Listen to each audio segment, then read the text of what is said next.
कृषी मंत्री माणिकराव कोकाटेंच्या अडचणी वाढल्या आहेत। कागदपत्र फेरफार प्रकरणी कोर्टाने शिक्षा ठोठावल्यावर निकालाची प्रत आल्यावर कारवाई करण्यात येणार आहे। दरम्यान विधिमंडळातल्या सूत्रांकडून एबीपी माझाला ही माहिती समजते।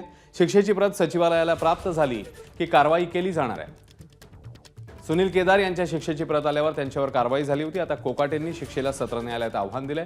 सुनावलेल्या शिक्षेला स्थगिती मिळवण्याचे त्यांचे प्रयत्न आहेत।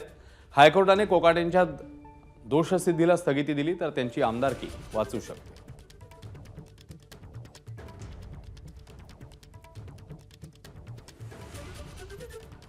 दरम्यान माणिकराव कोकाटेंवर कारवाई संदर्भात कायदेशीर प्रक्रिया पाळली जाईल असं विधानसभा अध्यक्ष राहुल नार्वेकरांनी स्पष्ट केलंय। अध्यक्ष म्हणून काम करत असताना कायदेशीर प्रक्रियेचे पालन केलं जाईल आणि मग निर्णय घेतला जाईल असंही नार्वेकर म्हणाले। या संदर्भात संपूर्ण कायदेशीर प्रक्रिया पाळली जाणार आहे।